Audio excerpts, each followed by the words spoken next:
and we didn't even get to the NL West. Oh, let's get to the Speaking of NL Giants, West. okay, yeah, that's 5 teams. We've gone through everybody else, so Yeah. might as well.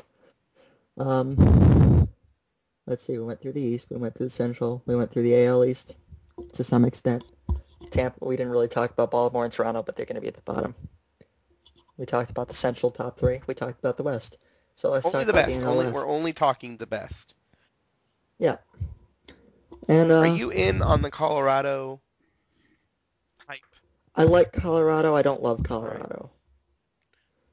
I mean, Carlos Gonzalez isn't going to have another year I like that. think. Well, yeah, you've He'll got be really that. good. You've got the Tulowitzki. Tulowitzki, Todd Helton is still around. He can still hit for some I feel like with average. Colorado, a lot of the discussion is just kind of sort of like it's their time. Yeah, a lot of people were high on Colorado last year, and they didn't do it.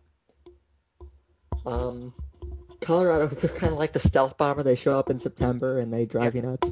They had another run last September. They just petered out before they could finish it Right. off. Um, I mean, for a while, they were threatening to knock either the Padres or the Dodgers, or not the Absolutely. Dodgers, the Giants out of the Yep. postseason. There was a time, but then they folded on themselves. Dexter Fowler's a good hitter. Seth Smith, I don't love their lineup. There's nothing I like a lot about the Rockies, but there's nothing I love about the Rockies, and that's why I don't think they'll win the division. Exactly. And like I said, I think a lot of the Rockies discussion is just people just not really presenting an opinion, just saying, okay, well, it's A, it's their time, or B, Carlos Gonzalez is gonna Yeah, crap on the whole league yeah. I mean, every other team I'm gonna again. pick. Hmm. They have at least one part of their team that I Right. love. I love the Phillies rotation. I love the Brewers Hmm. rotation. I love the Red Sox lineup. I love the Yankees lineup. The AL Central is just a crapshoot at Sure. this point. But there's parts. I mean, I love the White Sox rotation. I love the middle of their lineup. I love the Tigers rotation. I love what they've done with the middle of their lineup. So, and I love the Rangers Hmm. lineup. So, but there's nothing on the Rockies that I love. Absolutely. It's consistent. I like, but there's nothing here that puts it over Hmm. the top for me. Ubaldo's an ace. After that, the rotation is Hmm. iffy. I mean, Aaron Cook, who knows? Jorge De La Rosa, Julius Chachin's a top prospect, Jason Hamill.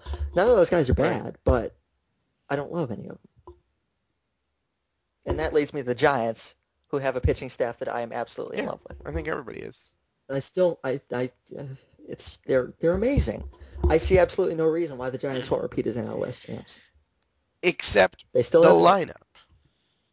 well, yeah, but I think at this They have point kind of the same the thing pitch, that the Phillies have going is yeah, that, yeah, the rotation's awesome, but you got to yeah, figure. well, I mean, at least the Phillies, and I know they're not in the same division, but at least the Phillies have sort of an established core of young players.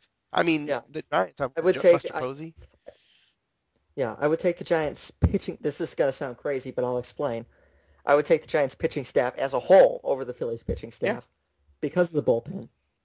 Brian Wilson, even though he's Sergio crazy, Romo. great closer. Sergio Romo is an Yep, amazing setup man. Jeremy Affeldt, good absolutely. lefty. Javier Lopez had an incredible run as a lefty specialist Hmm. last year. That's a really good bullpen. The rotation 1 through 4 is phenomenal. Barry Zito is a heck of a fifth Yeah, starter. He's not what he used to be, but he's a heck of a fifth absolutely. starter. Lincecum came, no questions about them. Bumgarner could in his first full season he has ace potential. Sanchez has ace Hmm. potential. He's never really realized. I think he's more of a number two at this point. But there is nothing not to like about that pitching staff. And I'll give you a few reasons why I think this lineup will be enough to hit them into the Okay, playoffs. you gotta sell me on this lineup again. I will. First of all, I'm going to skip over Andres Torres and Aubrey Huff because those are two guys that I don't think are going to repeat. Right, They're, right, absolutely. Anders had a good year, uh, by the way. I mean, a great year.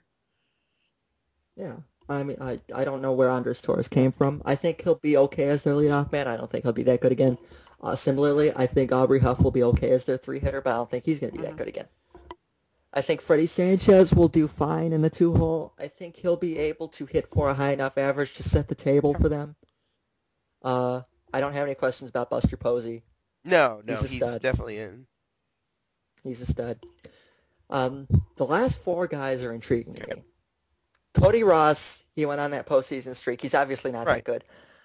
But he's a guy who's good enough to hit you 20, 25 home runs. I know San Francisco is not a hitter's ballpark by any Right. stretch. But the guy has power. And he can flash it from time to Yeah. time. I mean, you'll hit 250, 260.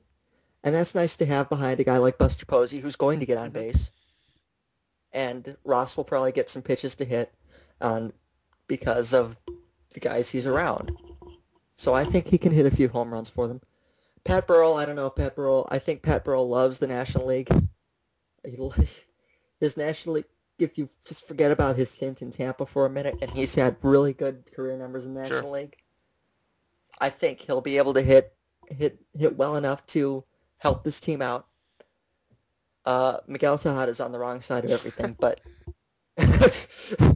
that's a signing that does not make much sense to me, to be honest. They had to do something. I mean, they lost a rebate to the so. Dodgers, and they had to do something. But yeah, I mean, I think they could have gone elsewhere with that. I think for the pittance that Minnesota traded J.J. Hardy for, I think that would have been a nice pickup for them. Right.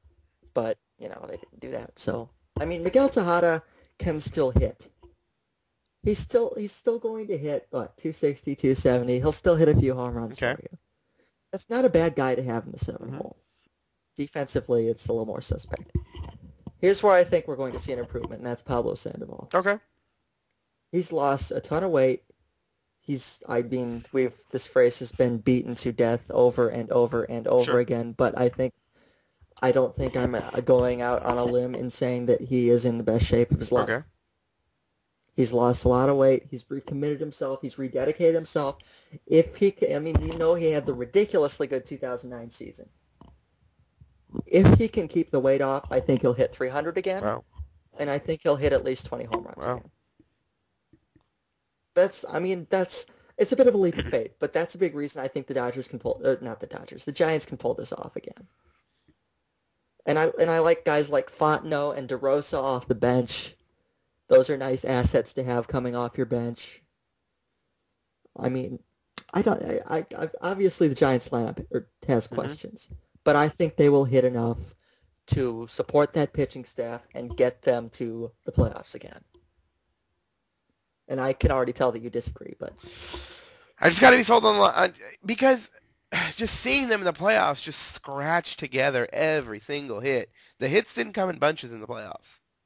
No, they did not. So it was always kind of a struggle watching them. Like every time they get a runner in scoring position, it felt like life and death because it's like how many more opportunities like this are they going to get? The good thing though is the pitching staff always kept in the game. Yeah, and I don't think there's a lot of pitchers parks in the NL West that'll help them. Right. And nobody else has a pitching staff like that in the NL West.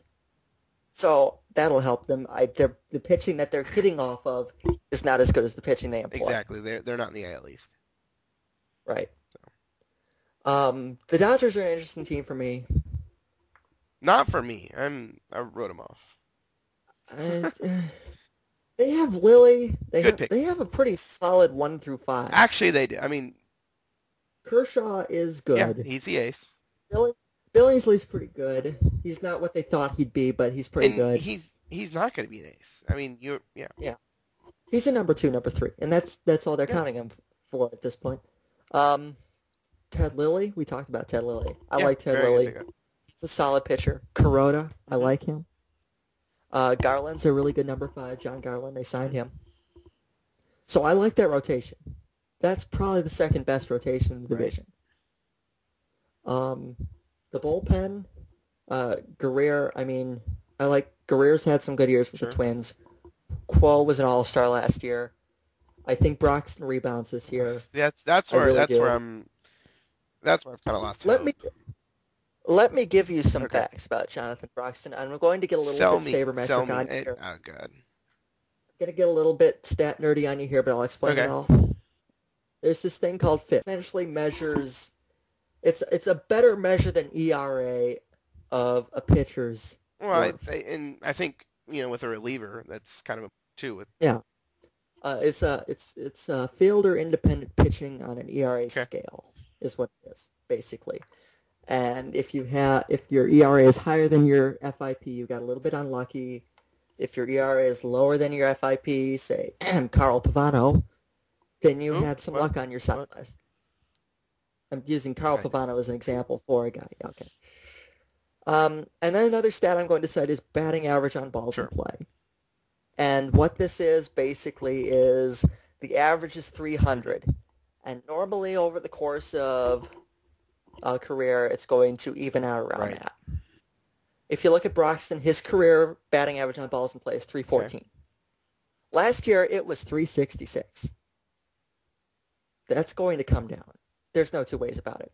And that's a bit of it evening out after his 2009, in which it was 2.63. So, I mean, and the other thing I'll cite about Broxton is his FIP was a full run lower than his ERA. Okay. His ERA was 4. Yeah, his ERA was 4.04, FIP 3.01. In his first full season, he had a higher FIP than that, and his ERA was 2.59. Mm-hmm. So, what I'm basically saying is Broxton's not going to be that bad again. And if you look at the, a lot of his meltdowns were kind of epic proportion too. Yeah, they were, and I think Joe Torre kind of worked in breadth. Right. I mean, if you look at there's some other things that I like to look at. The walk rate was up, but that's about it, really. And I think that might have been a result of some overworking. I mean, if you look at the velocity wasn't really down that much. So it's not like he was losing it. And the other thing is they have they have the computers that make the projections, and I'm not saying that this is like the word of God here. But if you do want to go by ERA, Bill James makes projections for the 2011 season. They think he's going to hit a 270 ERA, which is really good. And the Marcel is a computer system. It's not really scientifically correct, but it says 345, which is not great by his standards, but it's not bad. So I think Broxton is going to be better. I don't think he's going to be that bad again, and there's some stats that support that. The lineup, I don't know if Matt Kemp's ever going to get it together. There's so much wasted talent there. I'm a huge Andre Ethier fan. Ethier's good. Casey Blake's still not a bad hitter. Furcall's a nice little leadoff man. Uribe, he can hit for some power. I don't love their lineup. I think it's solid. I think the Dodgers will be a pretty good team next year. I don't think they'll be enough to top the Giants. But I think they're all right. The Diamondbacks are in the right direction, but they still don't have a bullpen. So let's not talk about them. Okay, and then what about the Padres? I mean, they were in the lead for most of the season. Do we want to mention them? I don't see how they're ever going to do anything like that again. They have a great bullpen. They have an amazing bullpen. Mm-hmm. Their rotation is not bad. Matt Latos had a great year. I'm not sold on Clayton Richard. I'm not sold on Aaron Harang. I'm not sold on Tim Stauffer. I'm not sold on Wade LeBlanc. That ballpark will help them. Right. But there's nobody to write home about the lineup. They don't have Adrian Gonzalez anymore. They don't have that one guy to be feared anymore. Their cleanup hitter is Ryan Ludwig. I don't think the Padres are going to be really a serious threat in the NL West. I think it's going to come down to the Giants and the Dodgers and the Rockies. And I think the Giants are the best team out of those three.